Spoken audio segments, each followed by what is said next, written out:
So today we are going to prove correlation inequalities.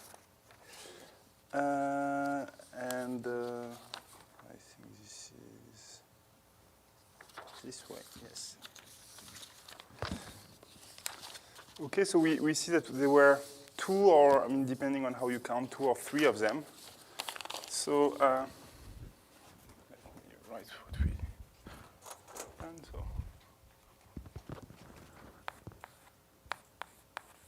proof of correlation inequalities. Okay, so the first we had was the GKS inequality, or maybe I should say the GKS inequalities because there are two of them. So we had defined a variable sigma A, which was just the product over x in A of sigma x, where A is a finite set included in, well, okay, A is just a set included in lambda, okay, because everything is going to be for a finite volume measure.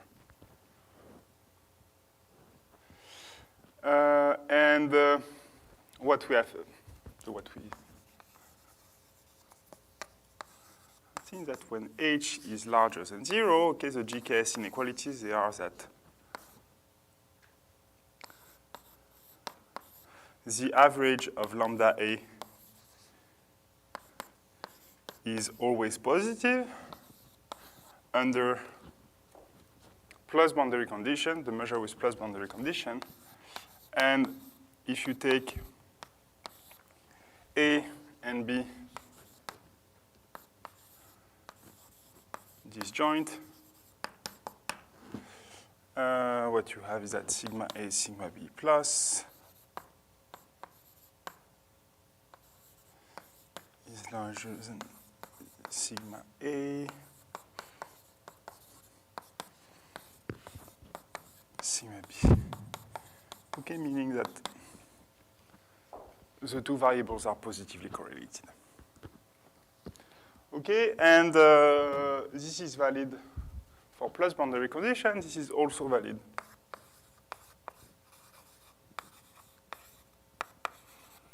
under zero boundary condition or free boundary condition, okay, when you have no boundary term. Okay, and well, the reason why you have something like that, a condition like that on H and on the boundary condition, well, it will become clear in the proof, or it will become clear why when I generalize the statement. So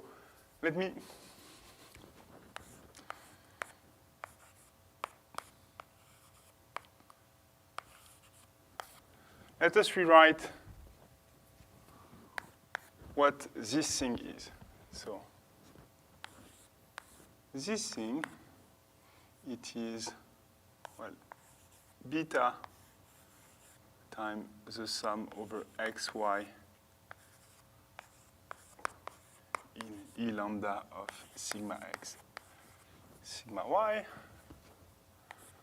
plus, okay, then I have the sum over xi in delta lambda sigma x times eta I, but eta I is just plus 1, okay?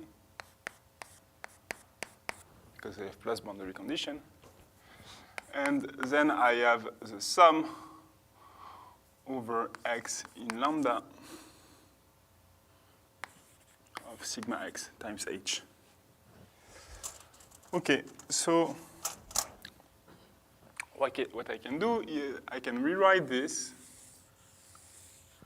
as the sum over x in lambda of hx sigma x. Okay, this thing, I can also consider this as a magnetic field term. Okay, it's just an operation of the mind. Well, in that case, okay, the magnetic field becomes inhomogeneous. It's not the same for every site. and hx, it's equal to h plus, well, beta times the number of y in the complement of lambda such that y is neighboring x. Okay? Just this thing plus, well, I have to sum plus 1 each time I have a neighbor outside of the box. Okay. But in fact, what I can do, now I can say, okay, maybe I can group these two terms together in order to have to write something more general.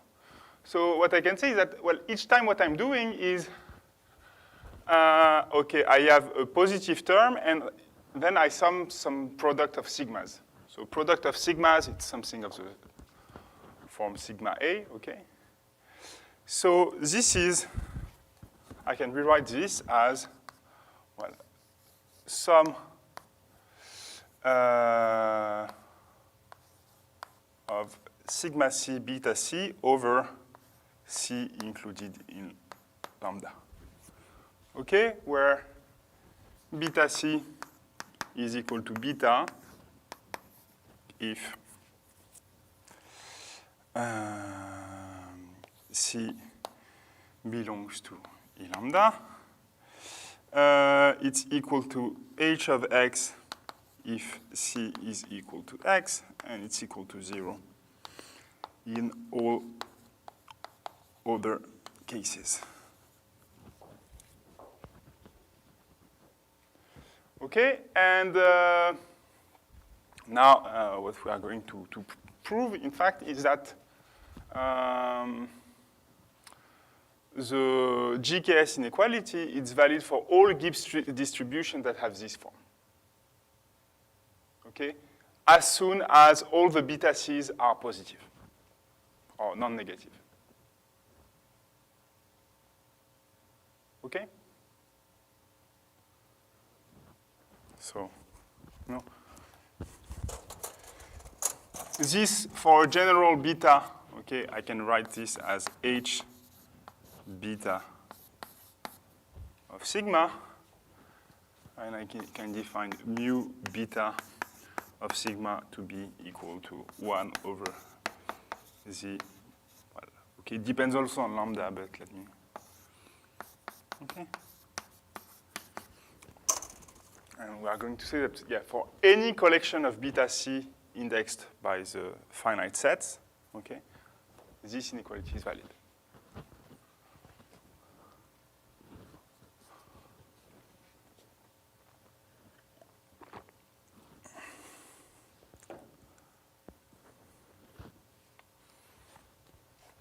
Okay, and, well, there are two reasons to work with this degree of general, well, three reasons maybe. So first, it simplifies the notation. Second, maybe it underlines better what is the mechanism in the proof. And three, it's even partially necessary to work with some degree of generality. So maybe I don't need all sets here, but I would need here to work anyway with a beta that depends on the edge. So, okay. So what's the proof? Here these averages, they are just quotients, okay? You have, well, a sum, and then you divide by the partition function. So,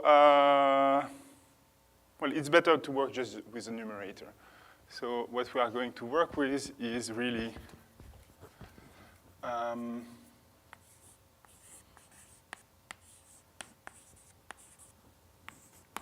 we are going to show that this thing is positive. Okay?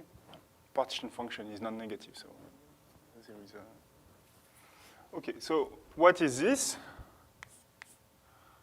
Well, it is simply, well, what I would have with the average, except that I don't divide by the partition function. So it's a sum over sigma in omega lambda. Then I get sigma A, and then I get exponential H beta sigma.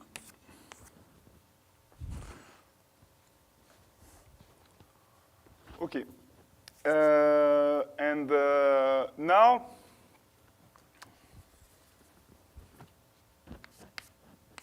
well, you can just write what eta sigma is.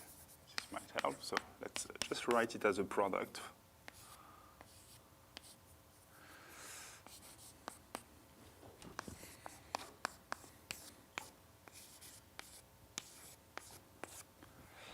And now that we have this, what we can do is just use the power series expansion of the exponential, okay,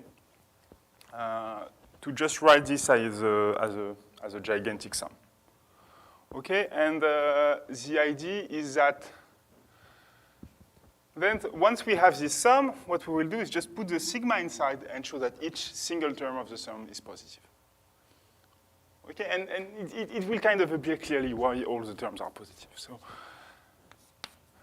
let's try to do this in a clean manner. So then we have sigma A, and then we have the product over C in lambda. And then we have, okay, the sum from NC equal 0 to infinity. Beta C to the NC over NC factorial times sigma C to the NC.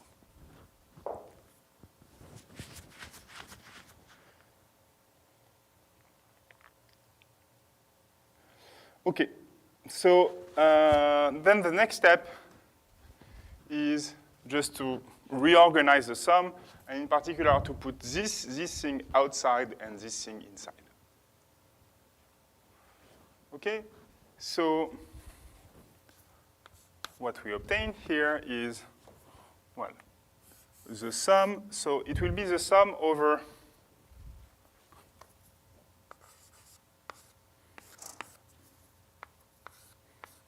all collection of non-negative numbers indexed by lambda, indexed by subsets of lambda. Sorry. Okay, so for each C, for each finite C, I have an NC. Okay, then I can get my product. Okay, so then, okay, I put outside everything that does not depend on sigma. So this I don't really care about. And then I get, well, the sum over sigma in omega lambda, sigma A times the product over C in lambda of sigma C and C.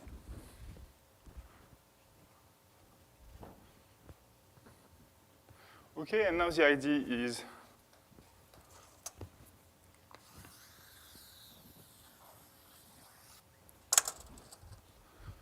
just to show that this sum here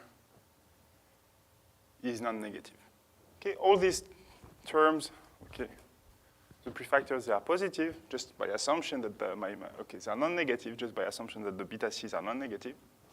Okay, lots of them can be zero. In fact, in the specific case of the Ising model, like it's like most of the beta C's are equal to 0.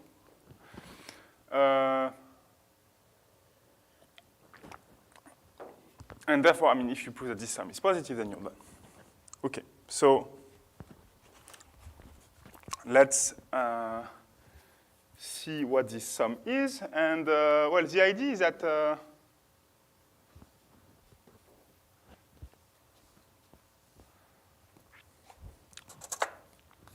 this thing here,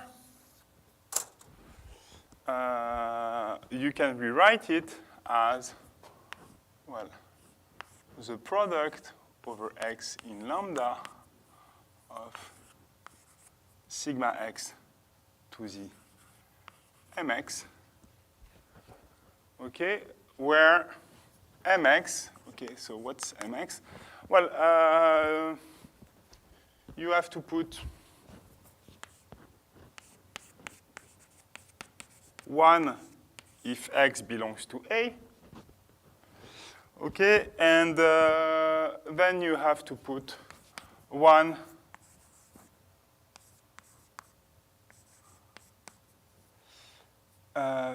you have to put, sorry.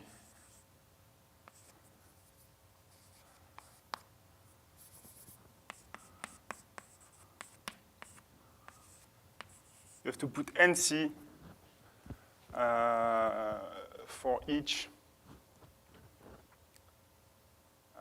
C that for each C to which X belongs.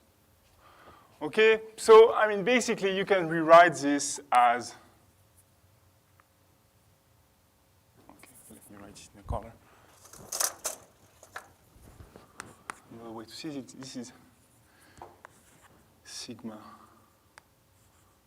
W, okay, where W is the set of X such that Mx is odd. Okay, each time Mx is even, sigma x to the Mx is just equal to 1. Okay, and when it's odd, sigma x to the Mx is just equal to sigma x. Okay, so now the idea is that this sum over sigma in omega lambda of sigma x to the mx, it is equal to, well, 0 if there is an odd mx, and 2 to the lambda if all mx's are even. Okay, so if all the mx's are even, basically, well, this thing is always equal to 1. So when you sum, you get just the cardinality of omega lambda. If one of them is odd, then you get some sigma w for a w which is non-empty. And then just summing along one, I mean, the sum factorizes, just summing along one coordinate, you get 0.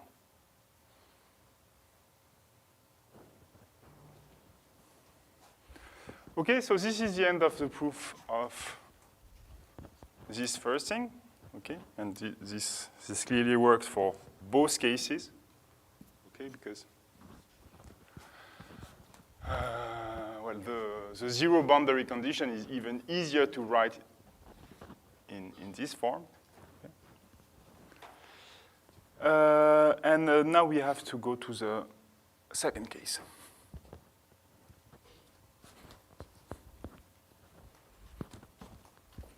Any questions so far?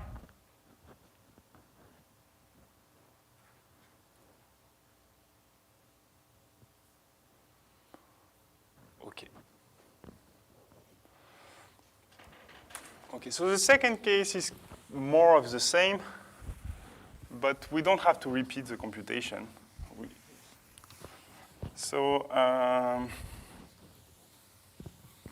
let's see what we can do. So, okay, what we want to show is that the difference of these two things is non-negative. Okay, so what we are going to look at is really z beta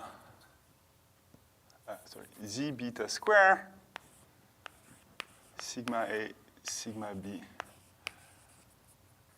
beta minus z beta square, sigma A, beta, sigma B, beta. Okay, so, I mean, if we want to write sums over spin, I mean, if you want to cancel all denominators, we need to multiply by the partition function square just because of the second term. Okay, so Now let's rewrite this as a sum. So it will be the sum, well, over pairs of spins. So sum over sigma, sigma prime in omega lambda. Okay? One is for the first, basically one is for the first expectation and the other is for the second expectation. Here we have only one expectation, okay, but we have a partition function as well. So then what we get is sigma A, sigma B for the first thing, okay, because this thing, okay, let me write. This is just, Z beta times sigma A, sigma B times Z beta. Okay, so the sigma will serve for this sum, and here I'll use the sigma prime. Okay, then again, minus sigma A, sigma prime B, and then I get this exponential H beta sigma plus H beta sigma prime.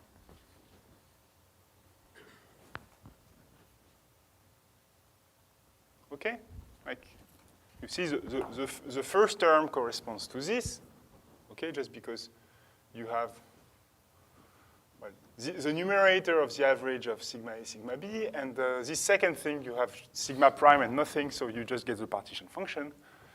And for this thing, well, you just get this product, okay? Sigma A, the numerator corresponds to this expectation, and the numerator that corresponds to this expectation. Okay.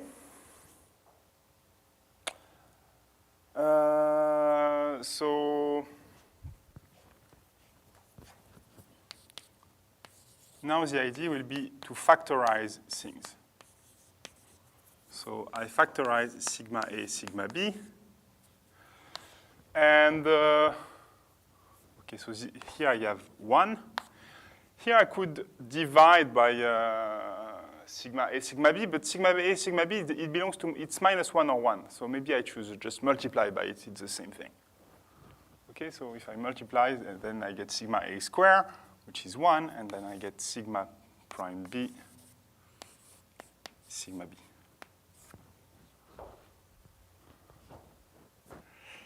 Okay, and then here I get the exponential of sum over C in lambda, beta C, sigma C plus sigma prime C. And, well, again, this thing, I can rewrite it as sigma C times 1 plus sigma prime C, sigma C.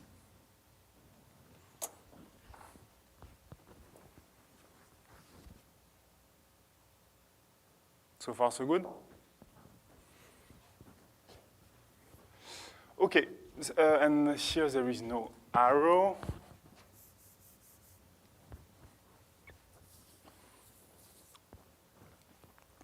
Okay, so now the idea is just to make a change of variable in the sum. So what we can do is just define, okay. If you look at, okay, if sigma is fixed, okay, and if I look at the operation that to sigma prime associate sigma sigma prime, so meaning that, I mean, this thing is just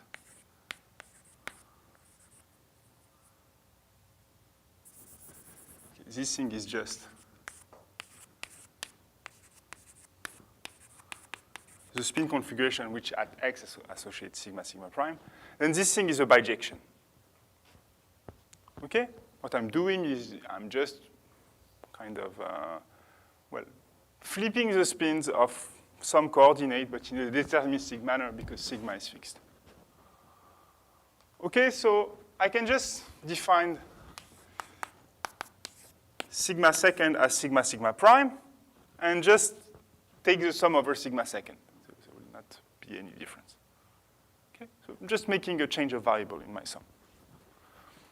Okay, so what we are getting here, so I can sum over sigma second first. Okay, it's not really important, so sum over sigma second in omega lambda, sum over sigma in omega lambda. Okay. Then I get 1 minus sigma second b, sigma a, sigma b, exponential sum over c in lambda, 1 plus sigma second c, beta c times sigma c.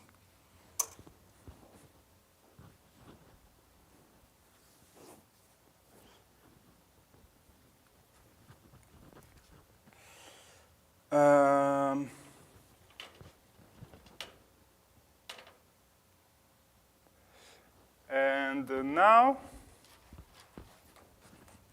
okay, well, this, I don't really care about it. This is a positive term, so I may as well put it there. Okay, this is a non-negative term, sorry. And then what I have here,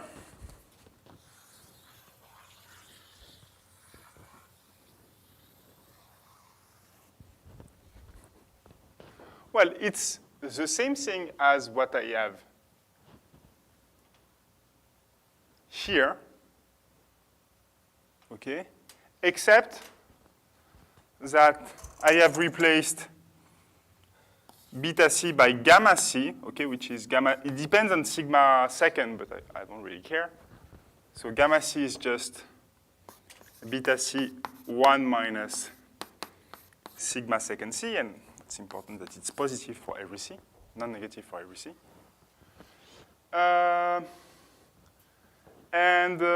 Well, the set A, okay, it's replaced. Okay, so surprisingly, this is not necessary.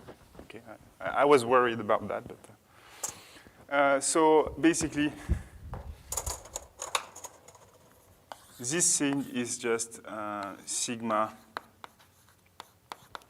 of the symmetric difference between A and B. Okay, what is the intersection is basically counted twice, so I just get plus 1. Okay, so it's just a union minus the intersection that you have to consider. Okay, so therefore, okay, just by I mean, this is equal to z gamma times sigma A delta c gamma, which is positive. Okay, and then summing over sigma second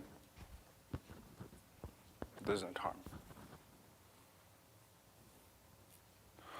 Okay, so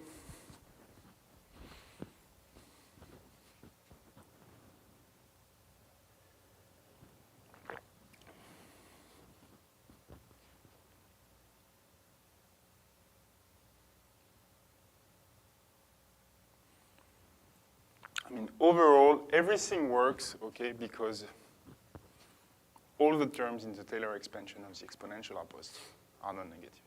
Okay, this is a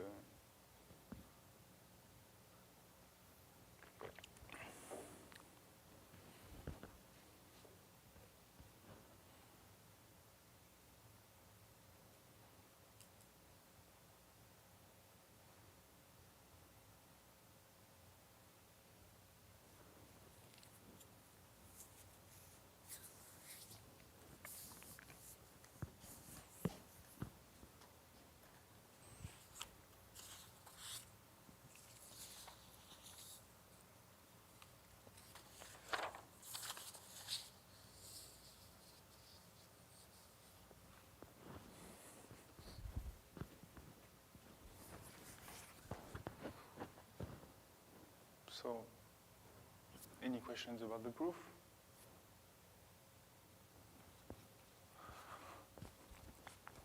Okay, so now let's move to the FKG, and unfortunately, I must say that there will be even less intuition in the proof than what I just presented now. So for those who know about Markov chains, there is a proof which I find more intuitive, which is a bit less general, but still much more general than what we want to use, which is available in the book. Okay, but since I think not all of you are familiar with Markov chains, well, okay, I will present the other proof, which in a sense is more elementary, but okay, also a bit obscure to me. So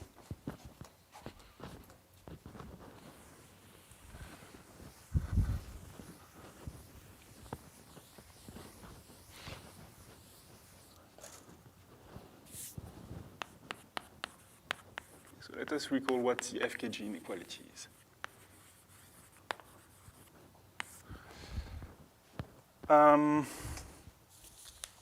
So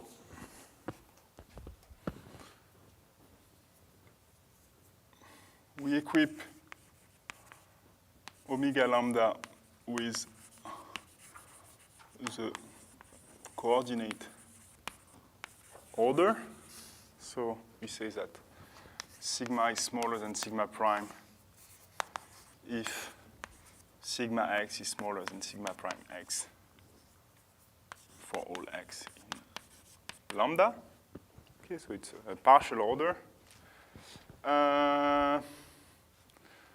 And then we say that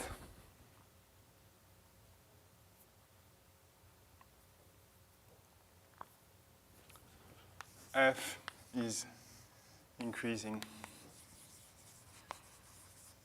if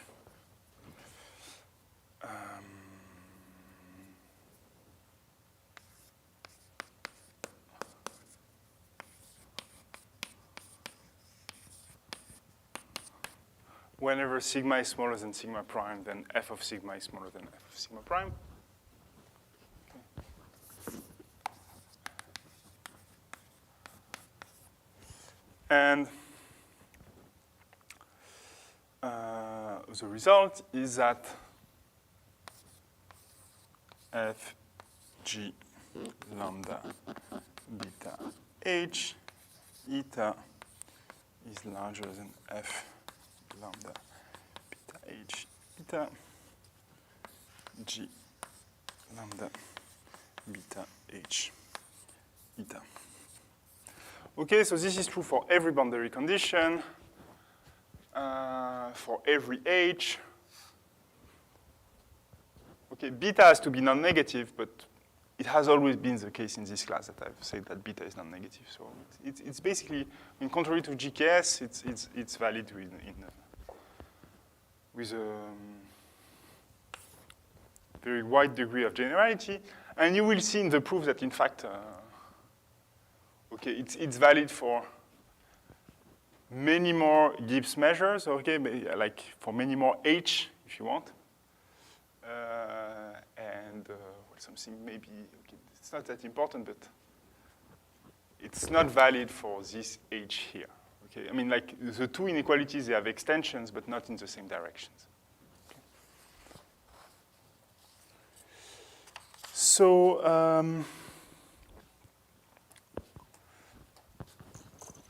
so this is a correlation inequality. Okay, so this if you take the difference between this and this, what you get is the covariance between f and g under the Gibbs measure. So in particular,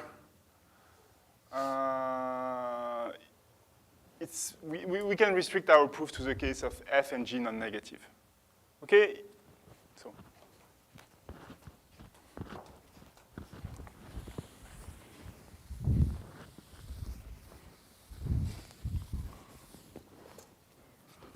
Observation, if C1 and C2 belongs to R, what you have is that F plus C1 G plus C2 minus F plus C1 G plus C2, it's equal to Fg minus Fg. Thus, we can consider only the case F positive and G positive. Okay? What I'm just doing is just, F and G are defined on finite sets, so therefore they have a minimal value. I'm just adding this minimum value to both of them, and then I prove for. Okay, so what we are going to do, in fact, is not proving the FKG inequality, is just proving some result concerning positive functions and like average of positive functions when I take the uniform measure on this set. Okay, and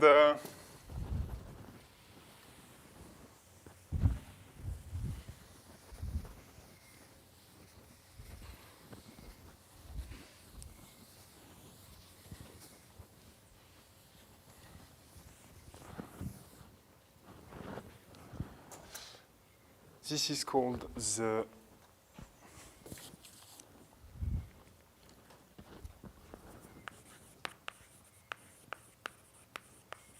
Alswid-Dakin inequality.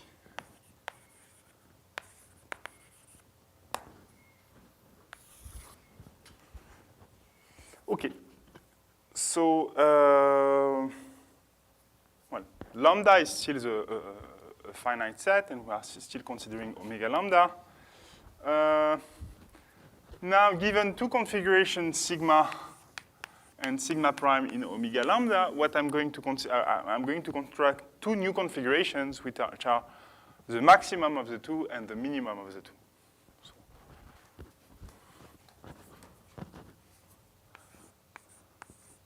this is the maximum, and this is the minimum. Okay, so if you want, I don't know, a logic behind the use of these symbols, well, okay, so, I mean, okay,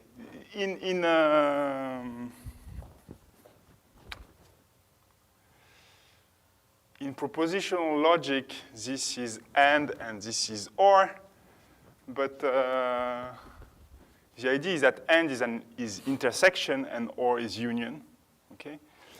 And I mean, really, if you look at the inclusion order, the intersection is really the minimum between two sets, and the union is the maximum between two sets. So all these notations are coherent with one another. Okay, and how is it defined? Well, you just have this thing evaluated at x is just the max of sigma x, sigma prime x, and this thing evaluated at x is just the minimum of sigma x, sigma prime x. Okay, and well, you can check.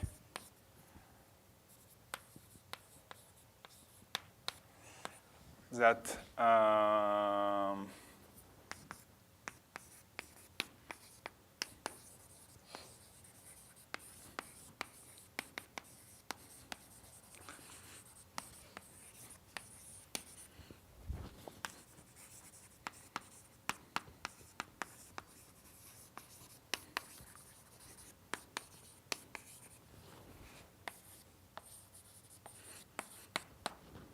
this maximum is just the smallest element, which is larger than both sigma and sigma prime.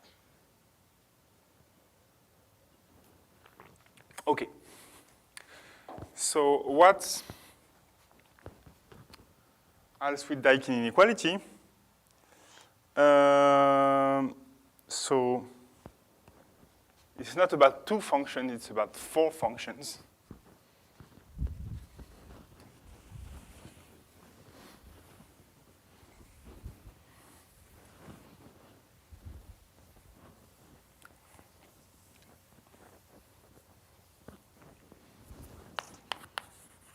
Theorem.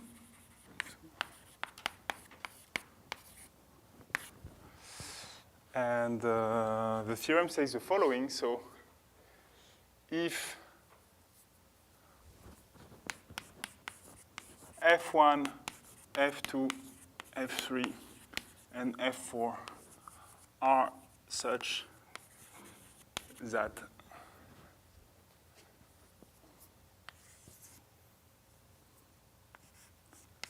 F1 sigma F2 sigma prime is smaller than F3 sigma prime F4 sigma prime, then the sum over sigma in omega lambda of F1 sigma F2 sigma is smaller than the sum over sigma in omega lambda of F3 sigma F4 sigma.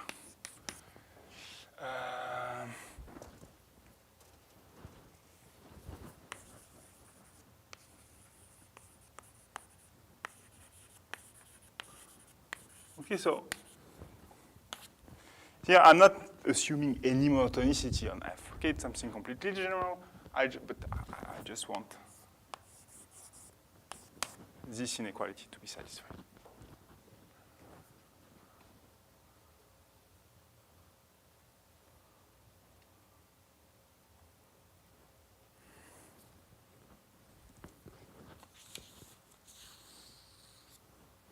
Okay, so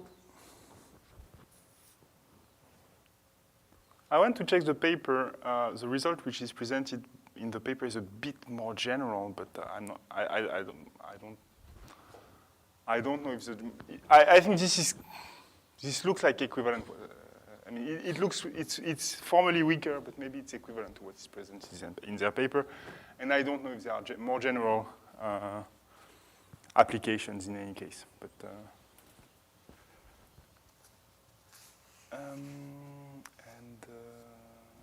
Where is my?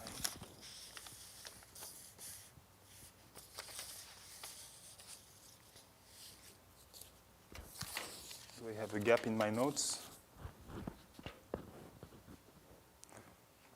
Apparently, yes. No.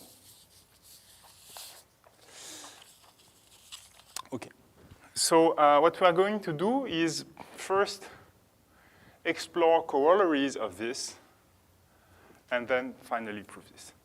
So the first corollary I will give is something which is called Hawley's inequality.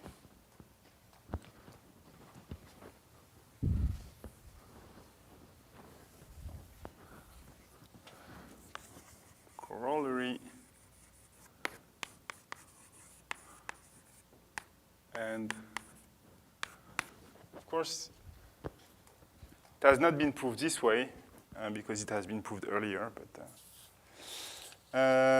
okay, and okay, Hawley's inequality it's a bit something. Okay, Hawley's theorem is something which is a bit more general that I'm going to present now. But what I'm going to present is sufficient to prove FKG. So consider a functional h that to each configuration associate a real value and define mu h to be the associated measure. So mu h of sigma is equal to exponential h sigma over zh, where zh is the sum over sigma of exponential h sigma.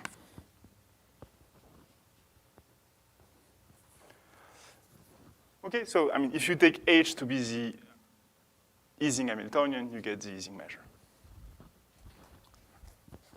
So now, if h satisfies h sigma plus h sigma prime is smaller than h sigma prime plus h sigma prime, and f and g are increasing, then fgh is larger than fhgh.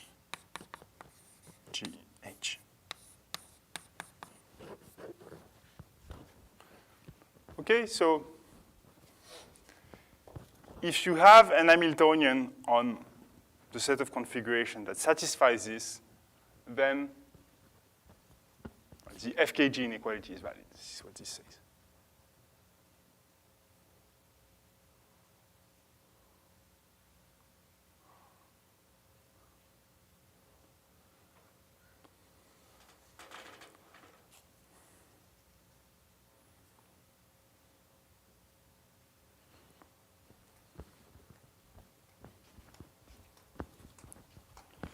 Okay, and then you have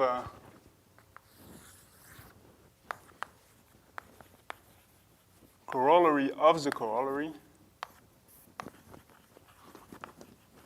which is FKG inequality.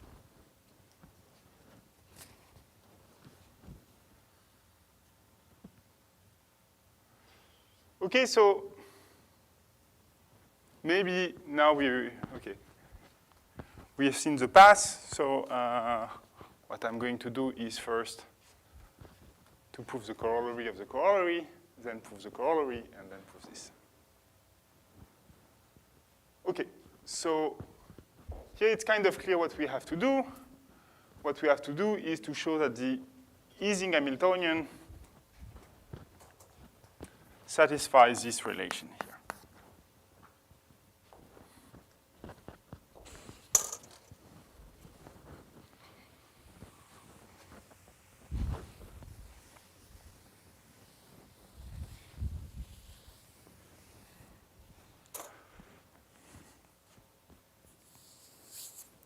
Okay, so let me write h of sigma.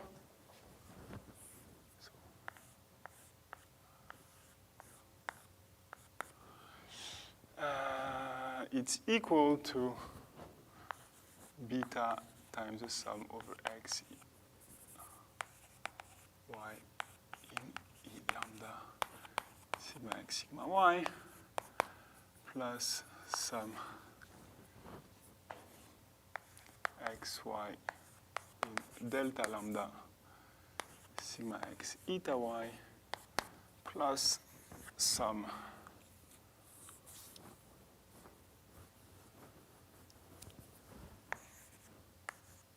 x, y in lambda sigma x. Okay, so here we have a sum. We can basically show that this star relation is valid for each individual term. Okay, so basically you have two types of terms.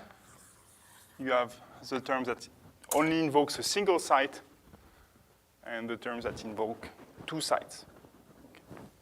So for terms that invoke single sites, what you have is that, well, sigma x plus sigma prime x, it's clearly equal to this.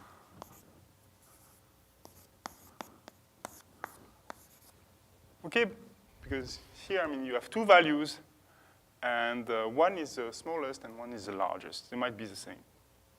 But, And therefore, this is the reason why the sign of eta or h doesn't matter. Okay. So now the second thing what we have to, so this is for 1. For 2,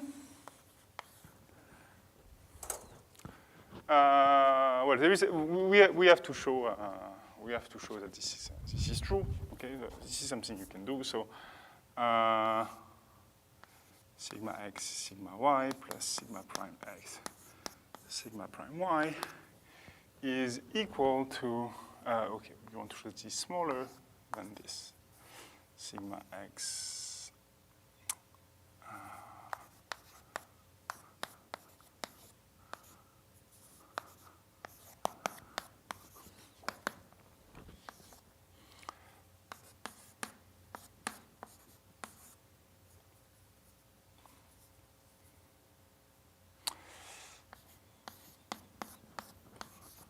Okay, so here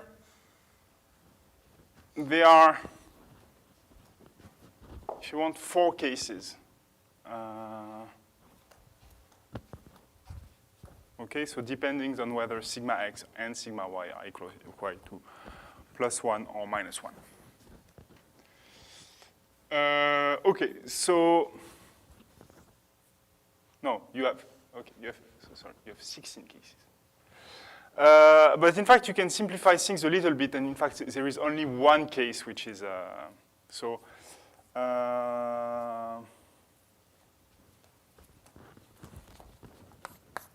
the only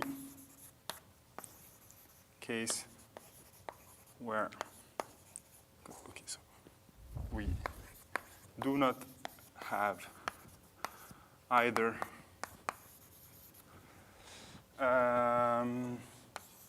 sigma x, sigma y is equal to sigma x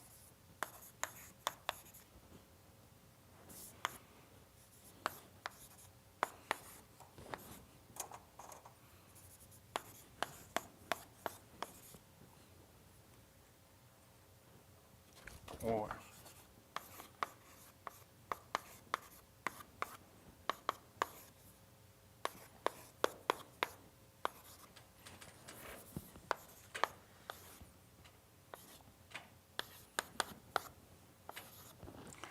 okay, so basically, okay, and I should put brackets here.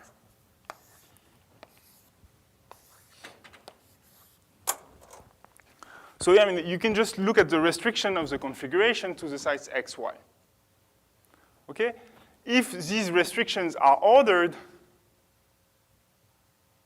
then there is nothing to prove because one of them will be the maximum, the other will be the minimum. So you will have the same terms here and here. So if sigma x and if sigma x sigma y just corresponds to the minimum of the two, well then this guy has to be the other one, and you're done. Okay, and if it's a maximum, then it's the same thing. There is only one case where you don't have this.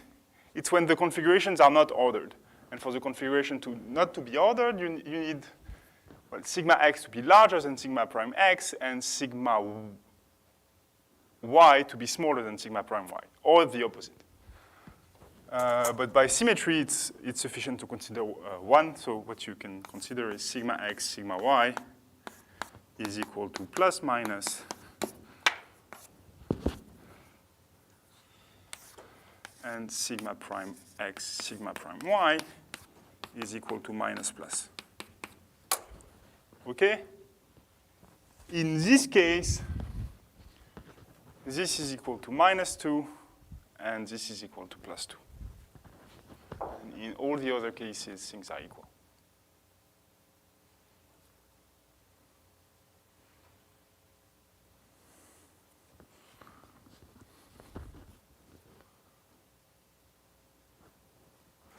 Okay.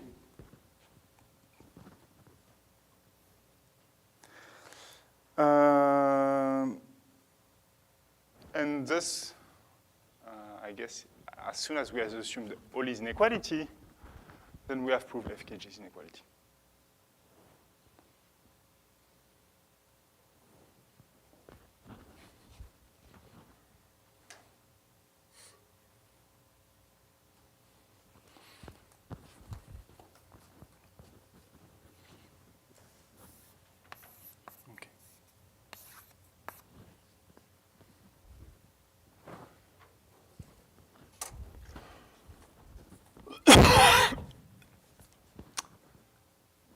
Okay, so now let's prove Pauli's inequality.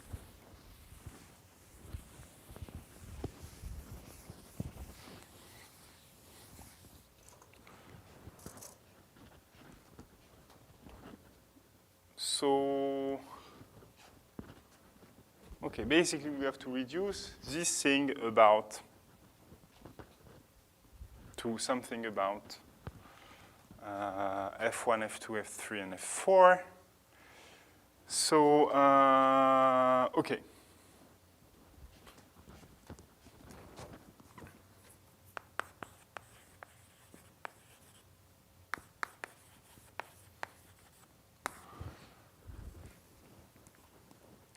So what's the right thing to do here?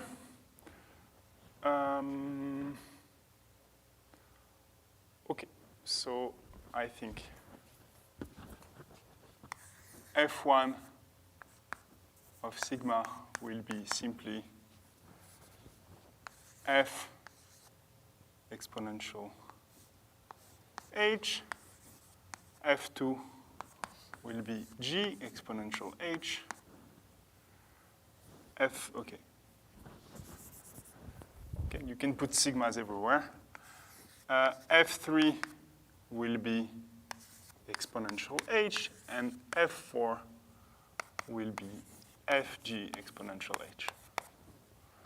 Okay, and I am assuming F and G to be non-negative, and therefore F1, F2, F3, and F4 are non-negative.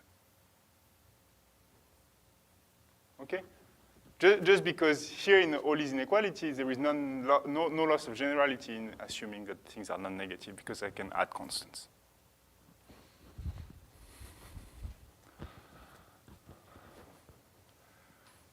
Okay?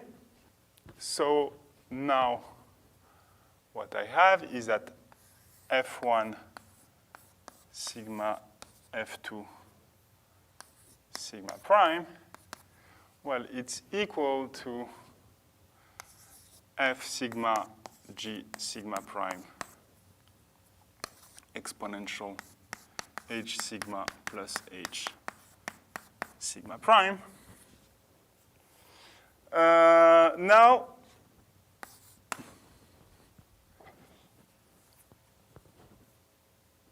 I'm using that F and G are increasing. So this is smaller than, okay, sigma is smaller than the max of sigma and sigma prime. And the same is true for G.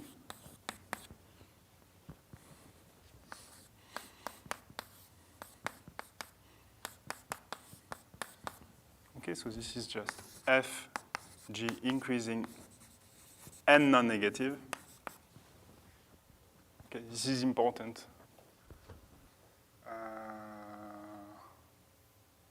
Non-negative is required here. And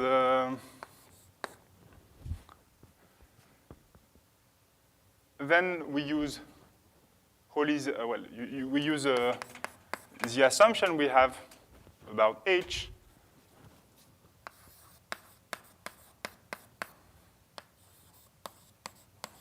And again, the fact that F and G are non-negative to say that this is smaller than H sigma prime plus H sigma prime. And now we're done because this is simply F3 sigma F4 sigma prime. Okay, and what we get out of this is just that, well, okay, now you can check that the sum over sigma in lambda omega of F1, F2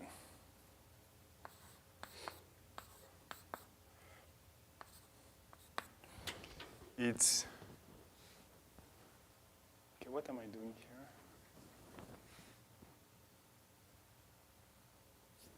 Ah, yes.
Okay, so here I'm taking double sums.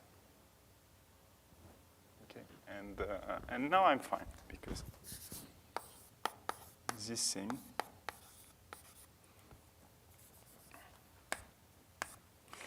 okay, so this sum of F1, F2, it's just equal to ZH square FH GH, and the sum over sigma prime in omega lambda F3 sigma F4 sigma. Well, if I sum over, here I just get Z beta, and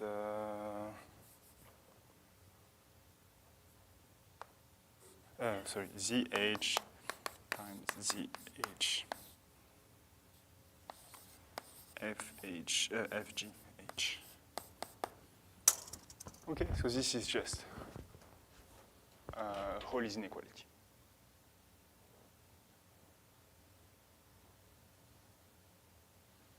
Okay, once you've divided by ZH square. Okay, what we have proved really is that this is larger than this product, which is what we wanted.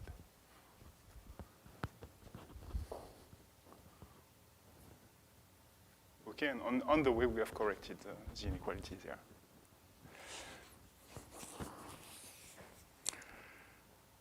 Okay, so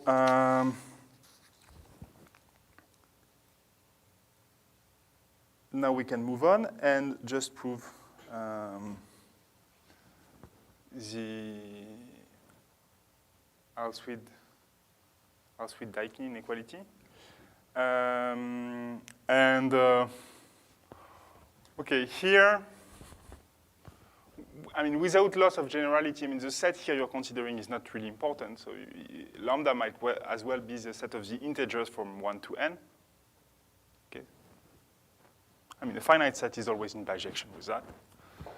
So what we are going to do is, consider that lambda is a set of integers from 1 to n and proceed by induction.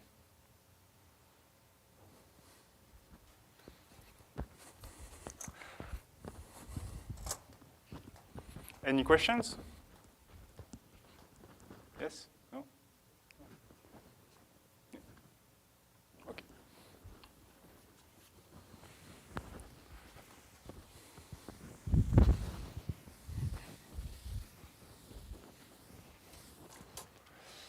Okay. So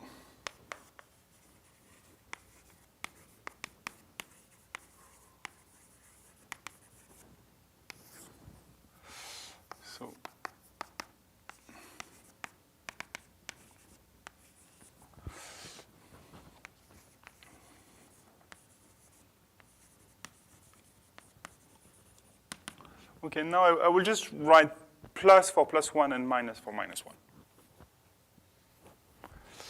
Okay, so okay, let's start with the case.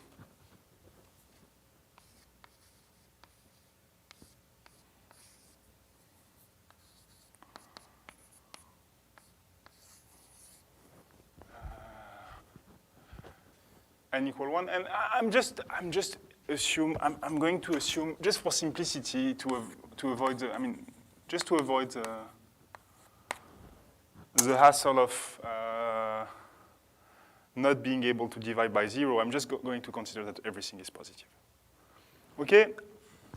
If you prove for anything positive, just by a limiting procedure, you can prove for f non-negative as well. Or if you prefer, we have only used this result for f positive, because if you can add a constant, you can just add this constant plus 1, and this makes all the functions positive. Okay, so case n equal 1, what is the thing I want to prove? So I just look at these sums. I have 4 terms on each side, okay? So let me write this as a difference. So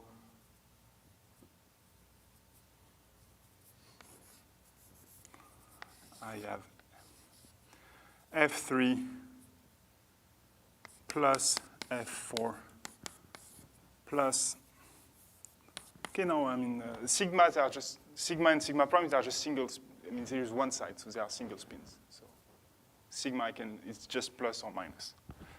So I have F3 plus, F4 plus F3 minus, F4 minus, plus, okay, so minus F1 plus, F2 plus, minus F1 minus, F2 minus, and then I have a second line, which is F3 minus F4 plus F3 plus F4 minus F1 minus F2 plus minus F1 plus F2 minus. Okay. And I mean, this is the right-hand side minus the left-hand side. I want to show that all of this is non-negative. And my assumption is star. Okay, so star already gives me something concerning the first line. Okay, so I know that this is positive, or this is non-negative, okay? And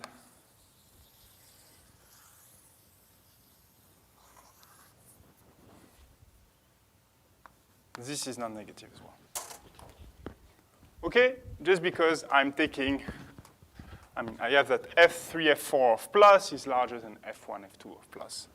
And F3, F4 of minus is larger than F1, F2 of minus.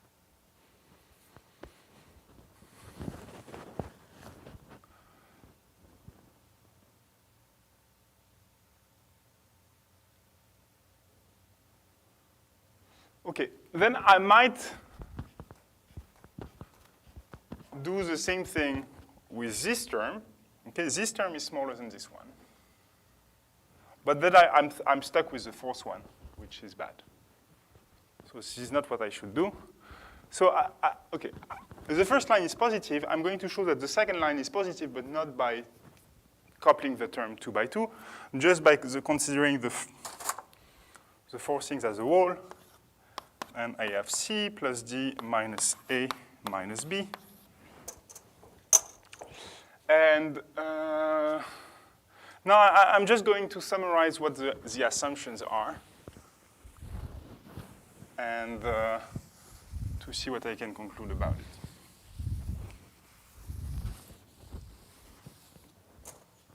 Okay. So I know, okay, so this is my lemma. Okay. Right now I'm just going to write the conclusion is clear. The conclusion is C plus D is larger than A plus B, because this is what we want. And the hypothesis, the assumptions are the following. So, I mean, first, A, B, C, D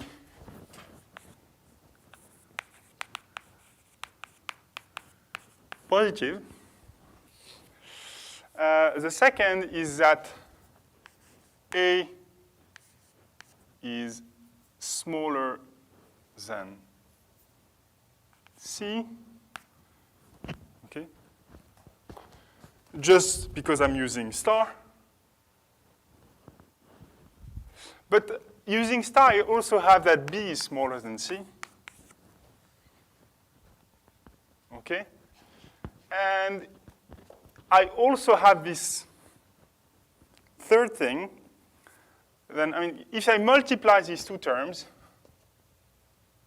okay, what I get is plus, plus, and minus, minus. And plus, plus, and minus, minus, we already have these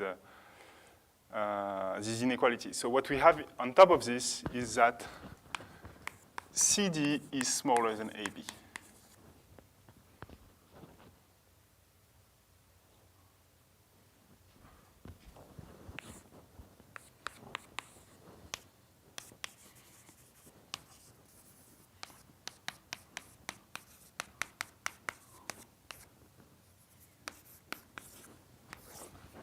Okay, so why is it true? Okay, what's the proof? Well, I just consider this. I have to multiply it by C, I guess. So C times C plus D minus A plus B. Well, it's equal to C squared plus CD plus minus AC minus BC. Now I'm using, no, CD is larger than AB. Yes. I'm using the fact that CD is larger than AB, so I have C squared plus AB minus AC minus BC. And this is just equal to C minus A times C minus B, which is positive.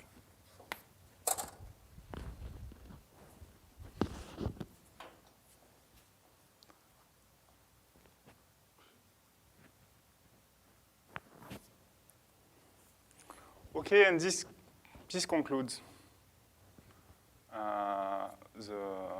the first step, and now we have to do the induction step.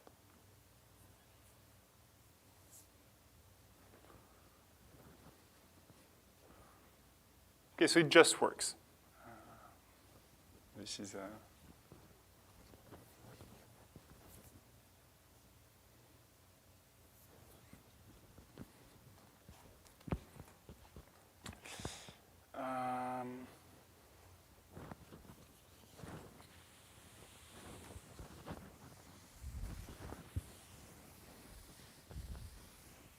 okay, maybe I should, okay.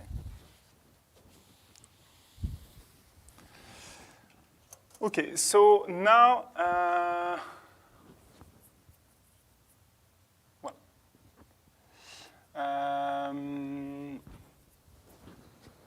if lambda is okay.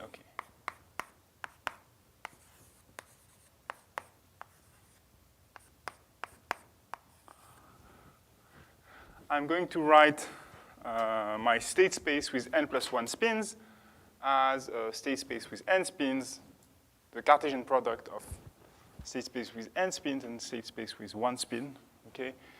And I'm going to sum over the last spin and try to get back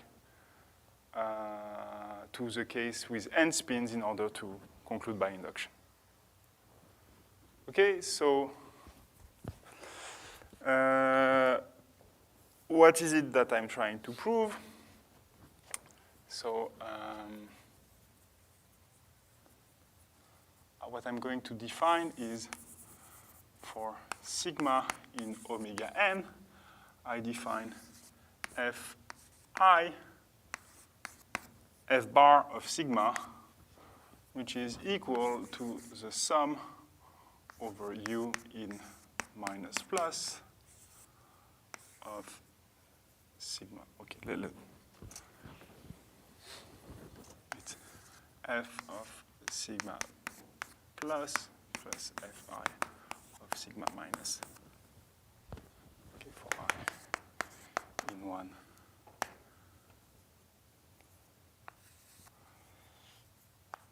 Two, 4.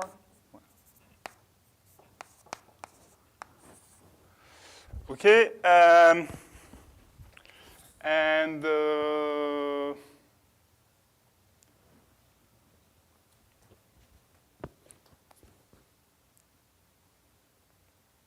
what I want to show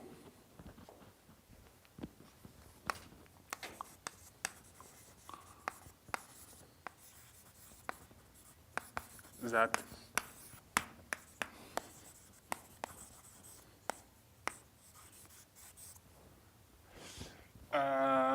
that these things satisfy the assumption. So if you remember, the assumption was that the sum that fi, okay, what we have is that fi f1 sigma f2 sigma star is smaller than f3 sigma star f4 sigma. Okay. So this was this. Okay, so what we want to prove, okay, is the fact that the sum over sigma prime in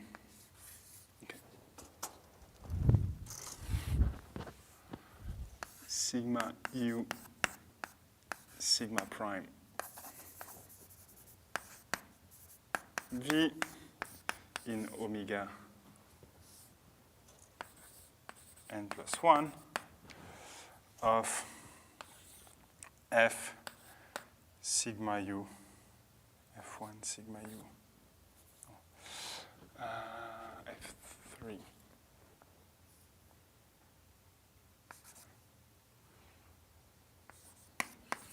f2 sigma prime v is smaller than sum of sigma u sigma prime v in omega n plus 1.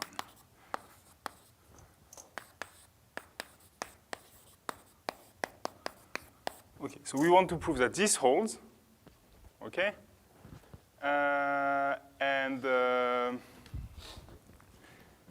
idea is that this thing,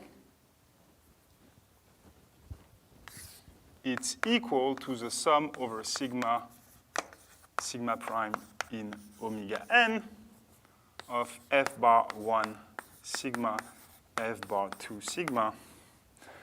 And this thing here, it's equal to the sum over sigma prime in omega n, f bar 3 sigma, f bar 4 sigma prime.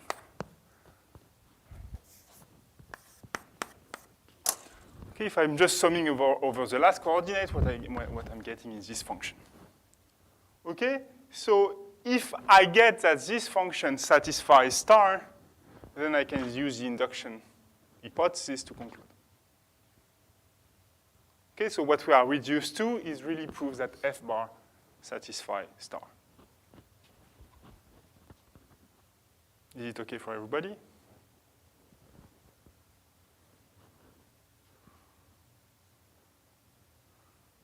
Okay, I mean, I want to satisfy this equality. What I'm doing is just, okay, let's see what happens if I sum first along the last coordinate. Well, then I get an inequality for some other function that are defined in omega n. So let's check if this other function satisfies the assumption. Okay. So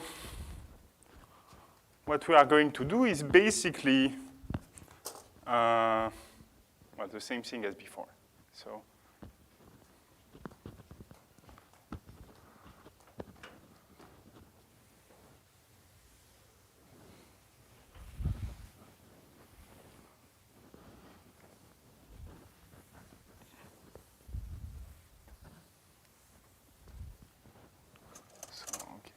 this is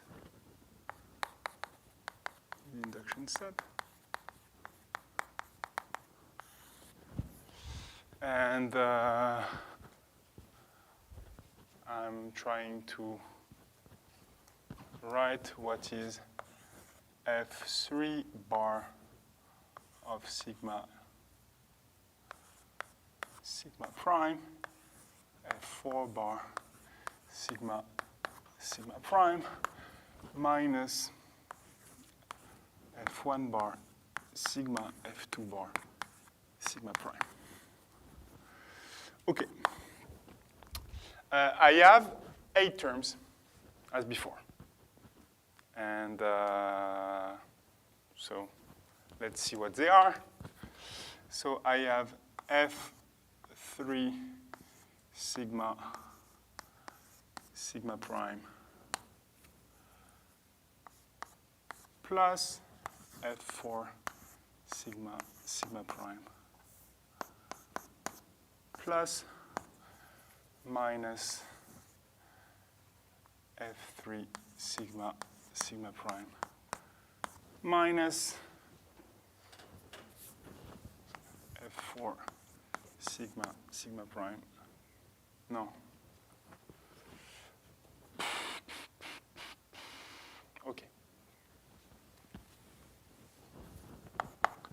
Okay, let me write something. So I will write F tilde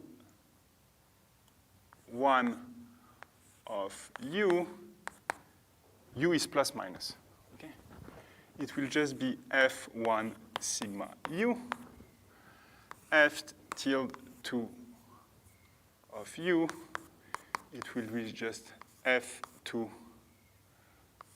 sigma prime U. Okay, because it's always the same that will appear. So F tilde 3 of U, it will be F tilde F3 of sigma prime U, and F tilde 4 of U is equal to F4 F sigma prime U. Okay. So I think now we're done. And what we get is that we get F3 plus F4 plus minus F1 plus F2 plus F3 minus F4 minus F1 minus F2 minus plus F3 minus F4 plus F3 plus F4 minus plus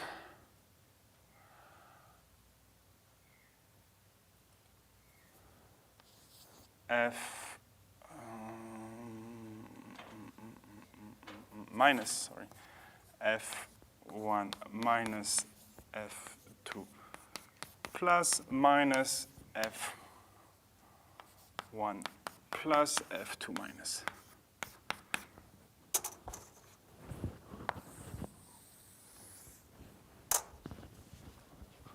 Do we all agree on this?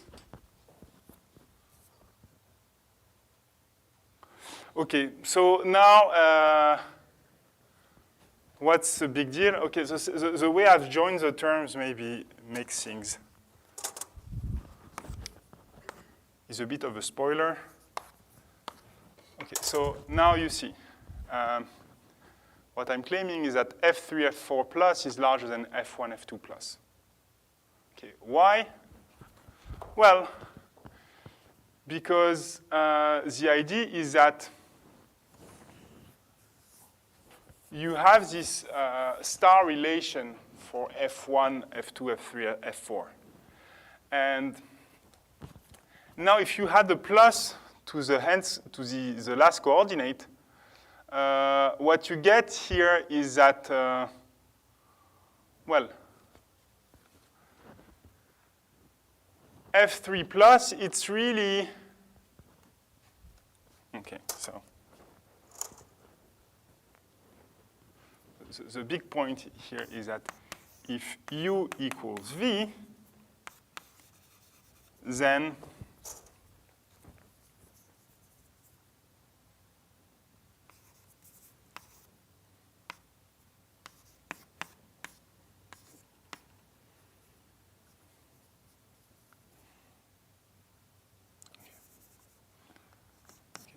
so what we are using here is just that this thing is equal to this,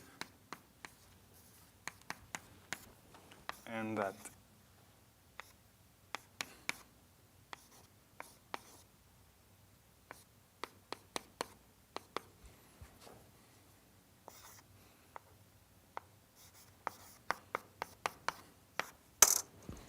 okay, so really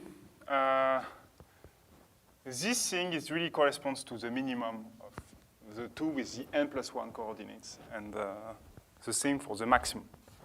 So for this reason, the fact that this is positive, this is just the relation star applied to the configuration sigma plus and sigma prime plus. For the second line, it's exactly the same thing. We just apply the relation star to sigma minus and sigma prime minus. Okay, now for the fourth line, I mean, of course, we would have the right comparison between this and this. Okay, just applying the relation star to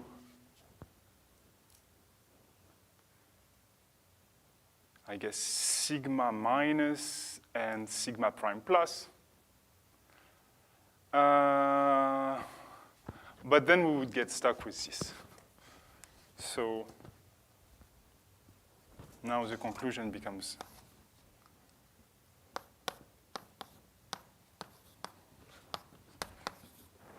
okay, so we just have to check that the assumptions of the lemma are satisfied. So CD is larger than AB. Well, this is just a consequence of these things. Okay, I'm just multiplying the two inequalities. Okay, because yeah, I mean, basically CD, I get the product of these two things, and AB, I get the product of these two things. Now, A smaller than C and B smaller than C, it's just the relation star applied to various things. So you write this here.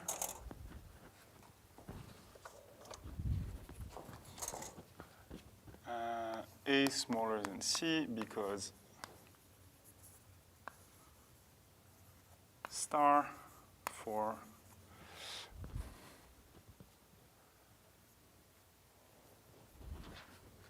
sigma minus sigma prime plus, and B is smaller than C because star for sigma plus sigma prime minus.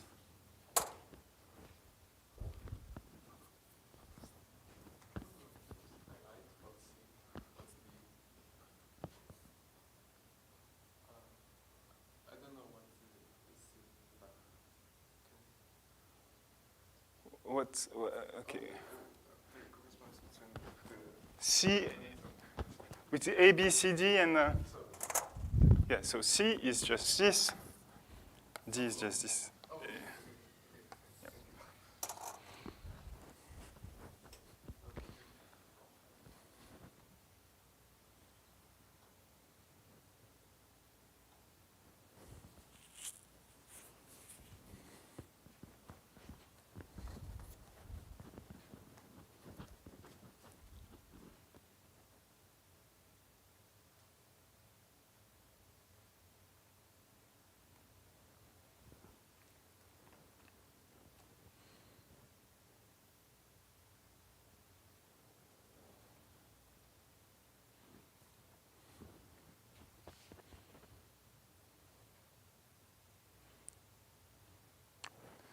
Okay, and just, I don't know at this point, it's just for your information. Yeah, here, I mean, the space on which we worked is just minus plus to the n. Okay? The idea is really that the inequality does not depend very much on, well, I mean, you need to have a product space, but the inequality doesn't care really much on what are the coordinates. So the idea is that you can basically replace minus plus by anything you want. It does not need to be the same for every coordinate. You need to have an order on it, okay, because you need to be able to define this notion of maximum and minimum. So this thing needs to be a totally ordered set. So, so you can replace it by R if you want. And then you can replace this uniform measure on minus plus by any measure you want. And somehow the proof works exactly the same. So it's not clear in the way I've presented it. In the way that it's written in the book, it's kind of clear that it will work for any product space, but I don't know. I think this is already a difficult proof, so I just tried to have the presentation, which was the more readable. Okay, and something that I could also write on the board without making too many mistakes. I think this was fine. But, any questions? Okay, so we are done with these proofs.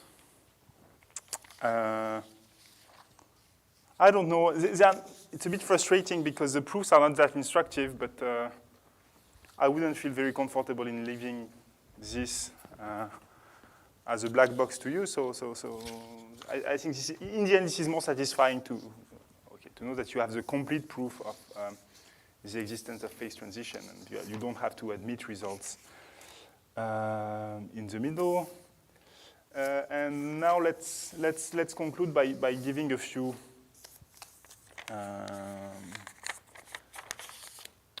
consequences that it has on Gibbs states. Okay, and basically I think all the consequences I will talk about will be about FKG, but at some point we will use GKS. So.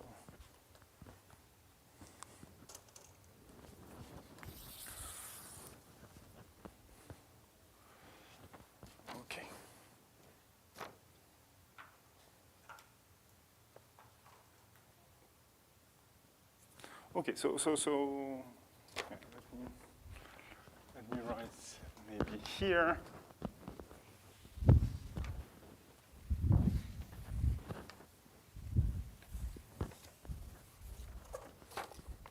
So consequences. Okay, and I will talk more on this tomorrow. So first thing is that if lambda n increases to ZD. So this just means that the union is equal to ZD and that the sequence is increasing for the union. Then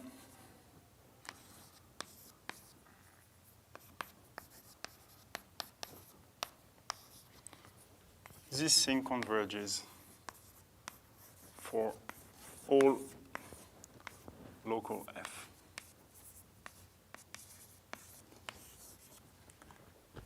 Okay? And the thing which is kind of important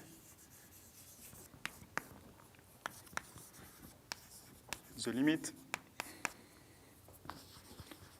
does not depend on the sequence gamma n.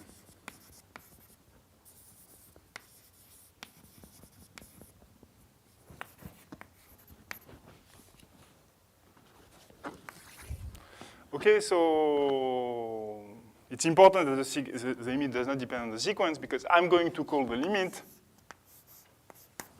the plus Gibbs states. And of course, if it could depend on the sequence, then I would have multiple plus Gibbs states.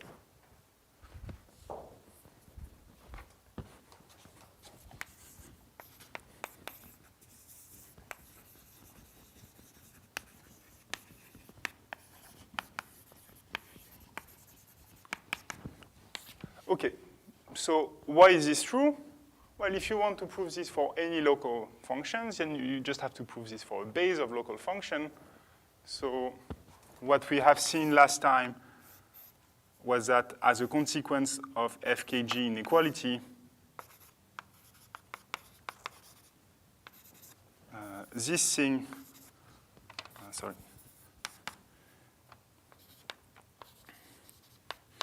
is non-increasing in N, so it converges. And therefore, because any F can be written as a convex combination, linear combination of these, then this converges for every F. Okay, so why doesn't it depend on the sequence lambda n? Well,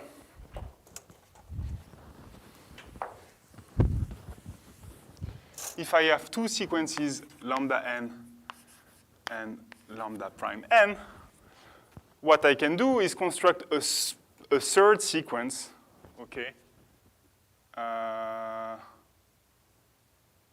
Okay.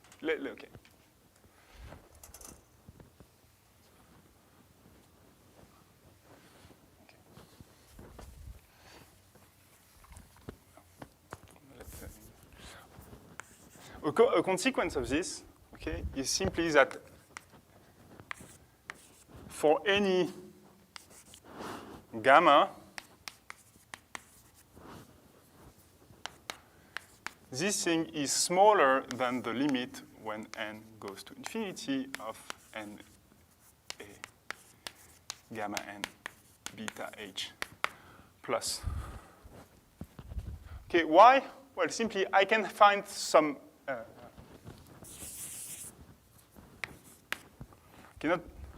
I can find some n, okay.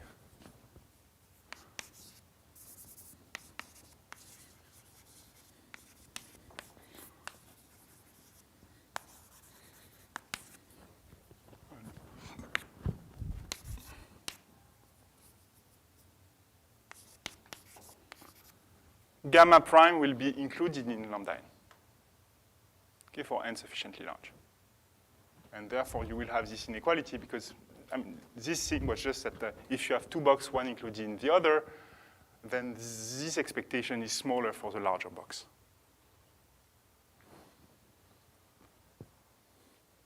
Okay, so for instance, this implies that if you take a second sequence, then the limit along the second sequence will be smaller than the other one. Okay, but because of symmetry, then this means that all the sequences have the same limit.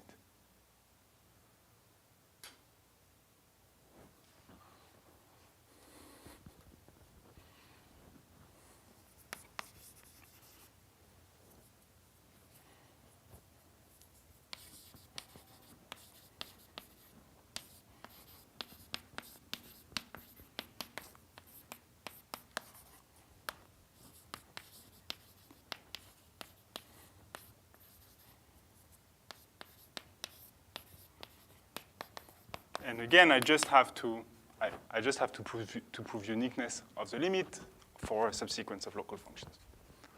Okay, so I have two Gibbs states, plus and minus. They always exist. Okay, so now another observation is that all the other Gibbs states, they are kind of sandwiched between these two. Okay. Any question on this?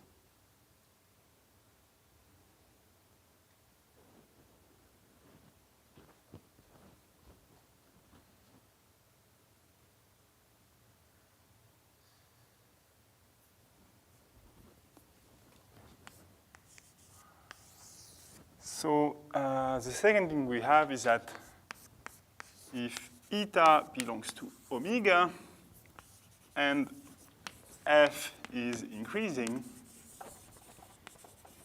then what we have is that f eta lambda beta h is smaller than f lambda beta h plus and larger than f lambda beta h minus. Okay, meaning that like if you take a sequence of boxes that tends to infinity and a sequence of boundary condition, okay, well, you can get converging subsequences, you can get a Gibbs state here, but it will have to be sandwiched between the two. So as a consequence, if is a Gibbs state,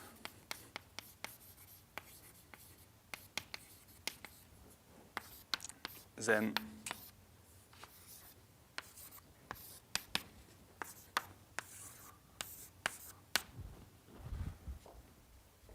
the expectation of F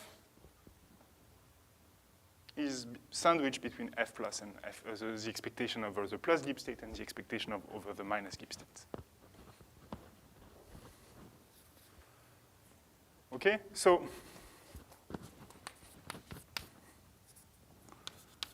two is really just taking the limit of one. Okay, you know that if it's a Gibbs state, then it's a limit of something like that, and then you just take the limit on the left and on the right. So really the thing to be proved is one.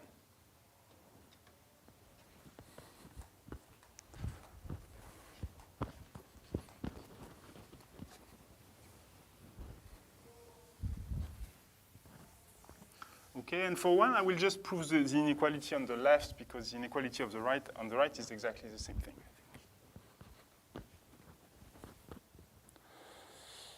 Okay. So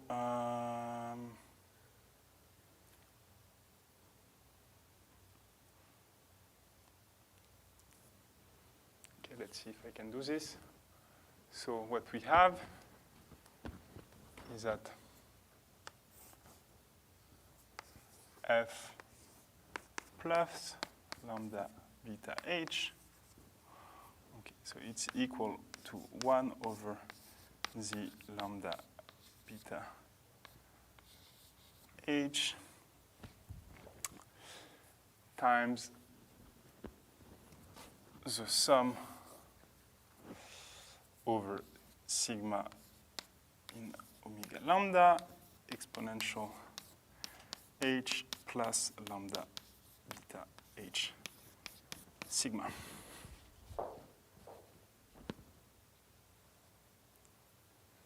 Okay, now I can rewrite this, and then I have I have f of sigma here.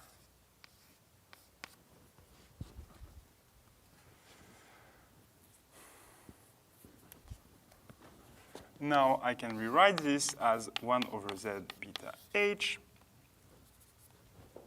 times the sum over sigma in omega lambda f sigma exponential h eta lambda beta h sigma plus, well, delta h sigma, where this thing is just the difference.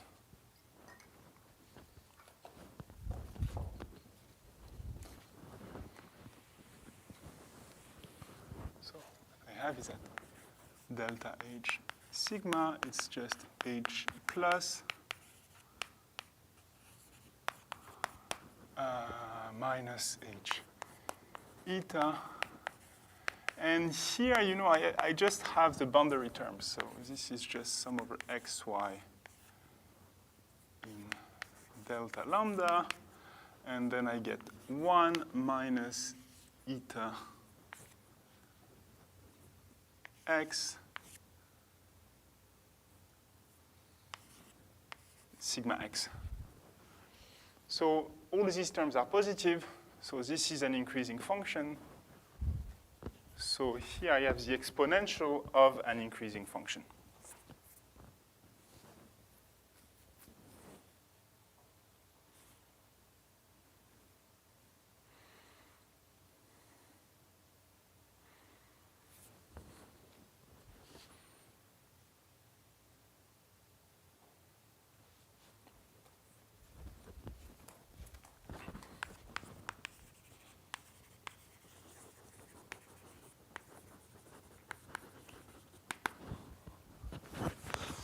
Okay, so yeah, here is where I have a problem, clearly.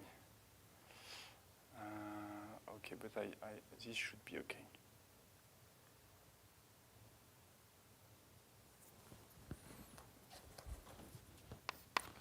Okay, so here I have plus.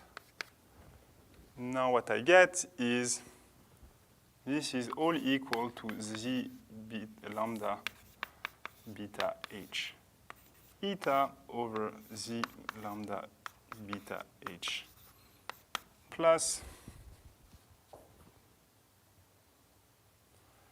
times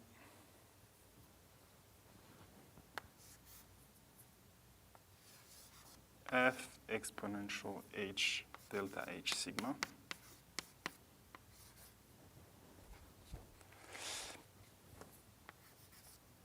eta lambda beta h.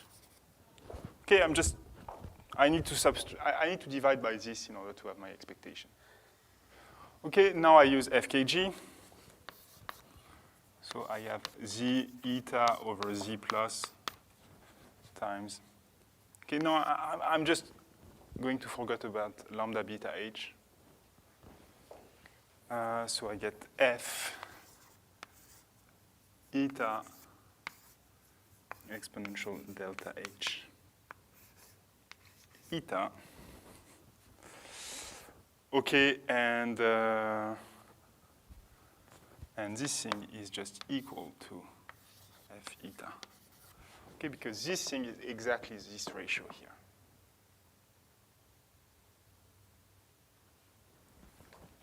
Okay, when you write this, you get a quotient. On the denominator, you get this. And on the numerator, well, you get exactly the same sum, but without the f.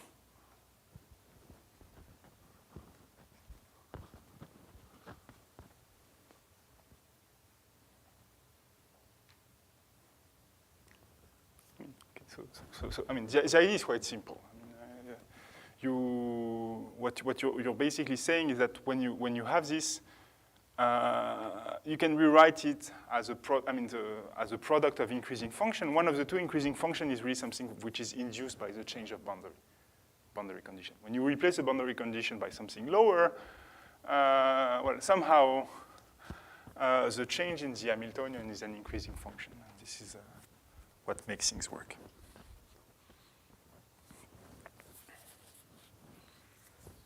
Okay, so in fact, this inequality here, I mean, it's valid for eta and eta prime when eta is smaller than eta prime.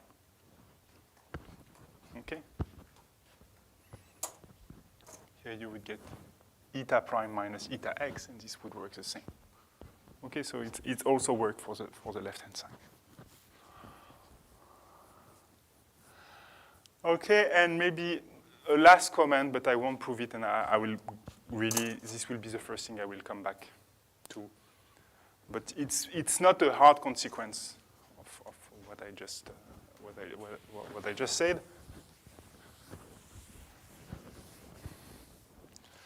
So a consequence of this is that well, if you have the same expectation, I mean, if f plus and f minus are equal, then there is only one f. Sorry, if the plus Gibbs state and the plus Gibbs state and the minus Gibbs states are equal, then there is only one Gibbs state. Okay?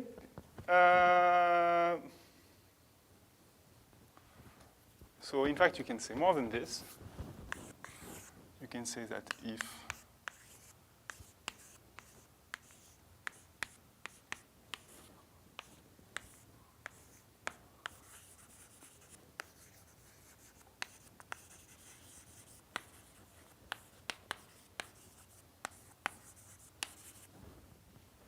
so if the expected spin at the origin is the same for the plus Gibbs state and the minus Gibbs state, then there is only one Gibbs state.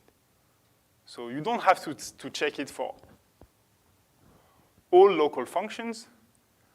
You don't have to check it for like a specific subfamily of local function. You just have to check it for one local function.